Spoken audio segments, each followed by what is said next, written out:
Want to play some audio for you now, JB, because I don't think you've heard this during the week. It was on another station, and Andrew Maher and Tim Watson Let me put it this way, Damo. Certain observations. If it was on an AM station, there's an absolute 100% ironclad guarantee that I won't have heard it. Well, in that case, we'll listen to what Andrew Maher and Tim Watson said about you.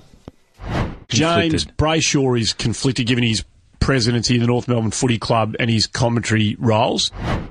That was that's on probably. That's not probably fair enough. I reckon. Late news there. I think we're all aware of that. They said who's the most conflicted person in football, and you were number one. Well, I don't commentate North Melbourne anymore, as you've experienced over the last month, Garry. You don't commentate at all. Yeah. But you have had a lot of games off. Are you the most conflicted person in football? Well, I think that there is some. I'm not saying the most.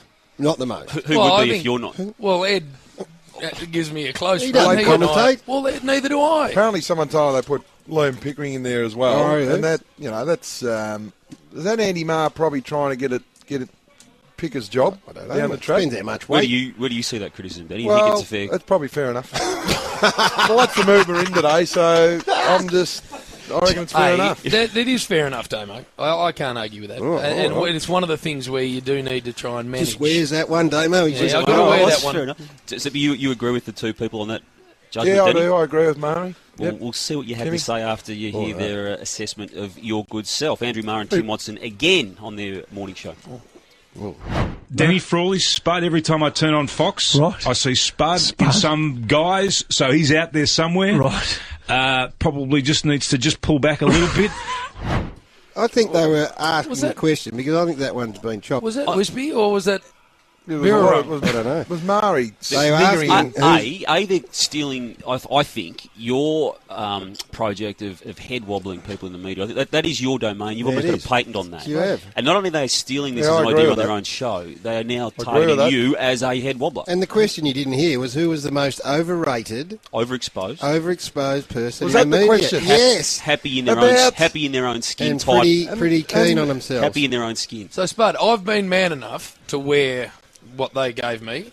Like, I had to cop. They didn't like it, but I had to cop it, Spud, and I had to say, well, that's fair enough. That's fair enough. So how does that sit with you? Overrated? Overexposed. Overrated. Well, the first time I've heard it. Overexposed.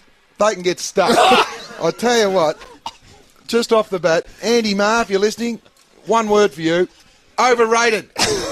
Has there been a more irrelevant voice in football than Andy Maher? I don't listen to AM at all. At the same time, has there been anyone more in love with his own voice? Mari, donut head, Friar Tuck hat, some advice. Shut up!